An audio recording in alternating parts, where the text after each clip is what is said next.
नमस्कार, मैं हरि, आप देख रहे हैं डिजिटल न्यूज झारखंड। आज जानते हैं झारखंड के प्रमुख खबरों के बारे में। इससे पहले से छोटी सी निवेदन की वीडियो को एक लाइक अवश्य कर दें। आपका लाइक करना ही हमारा मेहनत का फल होता है। तो चलिए शुरू करते हैं आज की पहली और बड़ी खबर से। जो यहाँ का खतियानी है वही झारखंडी है। जमशेदपुर के खतियानी जोहर यात्रा में सीएम हेमंत सोरेन ने फिर हुंकार भरी। दरअसल आपको बता दूं कि झारखंड के मुख्यमंत्री हेमंत सोरेन के खतियानी जोहर यात्रा का 5वां और अंतिम पड़ाव मंगलवार को जमशेदपुर में रहा। वहीं गोपाल मैदान में आयोजित इस यात्रा में शामिल लोगों को संबोधित करते हुए स्थानीय नेता को लेकर एक बार फिर हुंकार भरी। कहा कि जो यहाँ का खतियानी है वही झारखंडी है। साथ ही राजभवन और बीजेपी पर जमकर निशाना भी साधा। आपको बता दूं कि मुख्यमंत्री हेमंत सोरेन ने कहा कि राज्य के युवाओं को नौकरी समेत उनकी पहचान दिलाने से जुड़ा स्थानीय नियता विधेयक को राज्यपाल महोदय ने सरकार को वापस लौटा दिया है। यह सही नहीं है। वहीं दूसरे राज्यों में स्थानीय नियता को लेकर नीति बनी है, उस पर अमल भी हो रहा है, तो सिर्फ झारखंड में ऐसी परेशानी क्यों है। उन्होंने कहा कि बीजेपी के इशारे पर विधेयक को वापस लौटाया गया है। सरकार विधेयक को फिर राज्यपाल के पास भेजेगी। वहीं हेमंत सोरेन ने मंगलवार को साफ कर दिया है कि हर हाल में 1932 खतियान को लागू करेंगे। जुगोस्लाविया में पत्रकारों के साथ बातचीत करते हुए उन्होंने साफ तौर पर यह कहा है कि अगर 1932 खतियान लागू नहीं कर पाएंगे तो फिर यहाँ के लोगों की पहचान कैसे बचेगी। यहाँ के लोगों की पहचान को बचाना है तो 1932 का खतियान लागू करना ही पड़ेगा। तो वही जुगोस्लाविया रोड ओवर ब्रिज का उद्घाटन करते हुए उन्होंने ये बातें कही है। झारखंड के सीएम हेमंत सोरेन ने कहा कि राज्यपाल की क्या शंकाएं हैं, उन सारी शंकाओं को हम दूर करने की कोशिश करेंगे और फिर से 1932 खतियान को लागू करेंगे।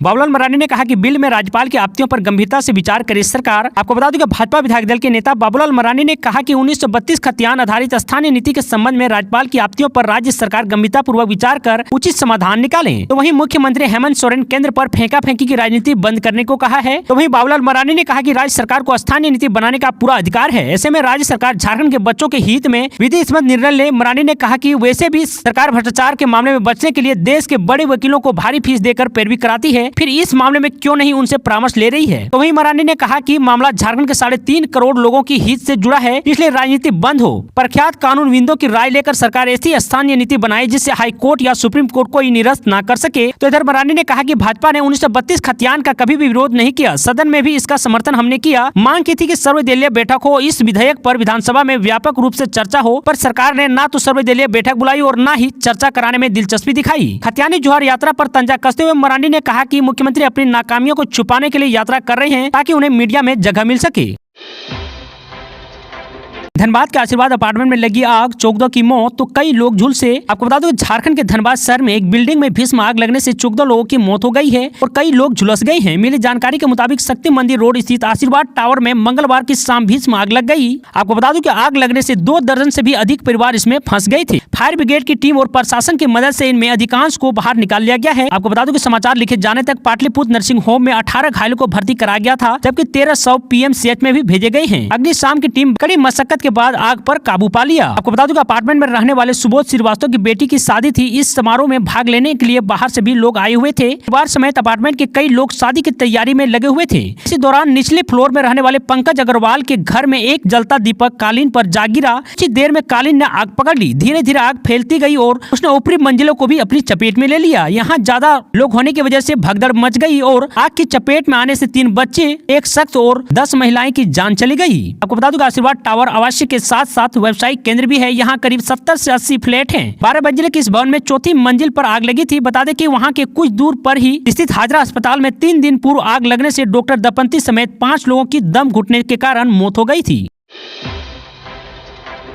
झामुमो कार्यकर्ता ने फूका राज्यपाल का पुतला। आपको बता दूं साहिबगंज स्थानीय नियता विधेयक को वापस किए जाने के विरोध में झारखंड मुक्ति मोर्चा जिला कमेटी की ओर से मंगलवार को शहर के रेलवे स्टेशन चौक पर मंगलवार की शाम राज्यपाल रमेश बैस का पुतला दहन किया गया। पुतला फूकने से पहले पार्टी के जिला अध्यक्ष शाहजहां अंसारी के नेतृत्व में झामुमो कार्यकर्ताओं ने भाजपा व राज्यपाल के खिलाफ जमकर नारेबाजी की। जिला अध्यक्ष ने आरोप लगाया कि भारतीय जनता पार्टी के इशारे पर राज्यपाल रमेश बैस ने स्थानीय नियता विधेयक राज्य सरकार को वापस कर दिया है। तो वही भाजपा झारखंडी हितों को अनदेखी कर यहाँ के मूलवासियों आदिवासियों के अस्तित्व को मिटा देना चाहती है। आपको बता दूं सांसद प्रतिनिधि संजीव सामू हेम्ब्रम ने कहा कि राज्यवासियों को जनसभा के विपरीत भाजपा के इशारे पर राज्यपाल काम कर रहे हैं। वहीं झामुमो इसका विरोध करता है। राज्य सरकार स्थानीय नियता विधेयक पूरी तरह से राज्य और यहाँ की जनता के हित में है। मौके पर केंद्र समिति सदस्य प्रोफेसर नजरुल इस्लाम, सदर प्रखंड बीसी सूत्री अध्यक्ष मोजमिल हक, नगर अध्यक्ष राजू अंसारी, राजनगर पंचायत अध्यक्ष केताबुद्दीन शेख आदि शामिल थे।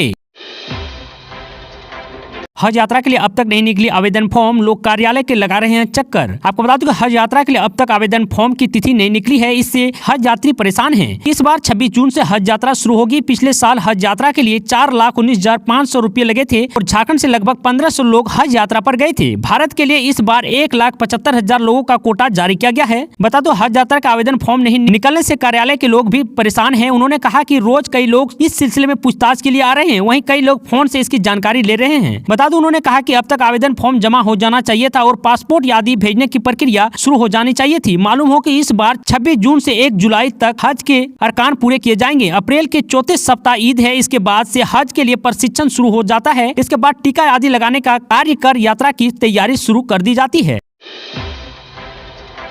खतियान बिल वापस करने के विरोध में कोडरमा झामुमो का धरना। बता दूं कि 1932 सर्वे खतियान बिल को राज्यपाल के द्वारा वापस करने के विरोध में झामुमो ने मंगलवार को कोडरमा में 1 दिवसीय धरना प्रदर्शन किया है। इसके उपरांत राष्ट्रपति के नाम एक ज्ञापन भी कोडरमा डीसी आदित्य रंजन को सौंपा गया है। बता दूं कि ज्ञापन में कहा गया है कि भारतीय जनता पार्टी के इशारे पर झारखंड के राज्यपाल रमेश बैस ने विधेयक को राजभवन से लौटा दिया है। इसका कोडरमा की जनता और झामुमो विरोध करती है। आपको बता दूं कि इस मौके पर झामुमो जिला सचिव वीरेंद्र पांडे, जिला उपाध्यक्ष अशोक कुमार, कमेश्वर वर्मा, जिला प्रवक्ता संजय साजन, प्रधानमंत्री 15 सूत्री सदस्य नौशाद आलम समेत अन्य लोगों ने इसका विरोध किया।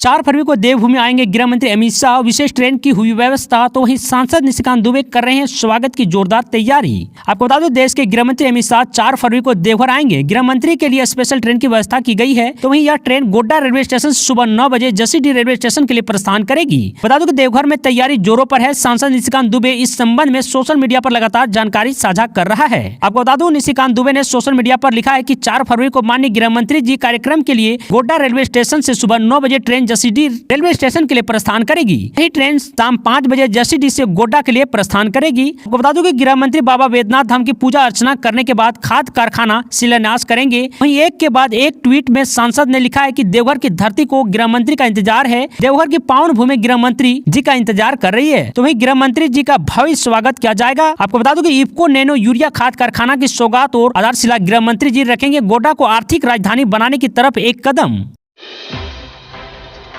जमशेदपुर से कोलकाता और भुवनेश्वर के लिए शुरू हुई फ्लाइट, सीएम हेमंत सोरेन ने दिखाई हरी झंडी। आपको बता दूं 13 साल बाद जमशेदपुर के सोनारी एयरपोर्ट पर आज पहली बार उड़ान शुरू हुई है। यह उड़ान कोलकाता के लिए थी, जिसपे हेमंत सोरेन ने रवाना किया। इस दौरान केंद्रीय नगर विमान मंत्री Jyotiraditya Scindia, general V K Singh virtually मौजूद थे। आपको बता दूं वहीं सीएम हेमंत सोरेन के साथ मंत्री बन्ना गुप्ता, मंत्री सत्यानंद भोक्ता, टाटा स्टील के पदाधिकारी व अन्य अधिकारी मौजूद रहे। पाकुड़ में झामुमो ने प्रधानमंत्री नरेंद्र मोदी का पुतला दहन किया। आपको बता दो, राज्यपाल द्वारा 1932 के खतियान आधारित स्थानीय नीति संबंधित विधेयक को लौटाने के विरोध में झारखंड मुक्ति मोर्चा ने बिरसा चौक पर प्रधानमंत्री नरेंद्र मोदी का पुतला दहन किया। तो वहीं झामुमो नेताओं ने केंद्र सरकार के खिलाफ नारेबाजी करते हुए भाजपा को आदिवासी और झारखंड विरोधी बताया है। प्रदर्शन की अगुवाई कर रहे झामुमो जिलाध्यक्ष श्याम यादव ने कहा कि भारतीय जनता पार्टी के इशारों पर ही यह सब हो रहा है। राज्यपाल भाजपा के एजेंट के तौर पर काम कर रहे हैं। आम लोगों के लिए आज से खुला राजभवन उद्यान, खूबसूरती देखने उमड़ पड़ी भीड़। आपको बता दूं कि आम लोगों के लिए आज से यानी मंगलवार से राजभवन का उद्यान खुल चुका है। पहले ही दिन उद्यान की खूबसूरती देखने के लिए लोगों की भीड़ राजभवन में जुटने लगी है। आपको बता दें कि आम लोगों के लिए हर साल की तरह इस साल भी राजभवन को खोला गया है। राजभवन 31 जनवरी से लेकर 7 फरवरी तक आम लोगों के लिए खुला रहेगा। आप भी सुबह 10 बजे से दोपहर 3 बजे तक राजभवन के उद्यान में रंग बिरंग फूलों को और तरह तरह के पेड़ पौधों का लुत्फ उठा सकते हैं। बता दो, राजभवन के इस उद्यान में आपको 250 से अधिक किस्म के और 15,000 से भी अधिक गुलाब के फूल देखने को मिलेंगे। इसके अलावा यहाँ कई तरह के पेड़ और फूल भी हैं, जो आपको आम दिनों में कहीं और देखने को नहीं मिलेगा। ऐसे झारखंड की तमाम छोटी बड़ी खबरों को जानने के लिए चैनल को सब्सक्राइब अवश्य कर लें, ताकि झारखंड की हर छोटी बड़ी खबर आप तक पहुँचा सके। आज के लिए इतना ही। जय हिंद, जय भारत, धन्यवाद।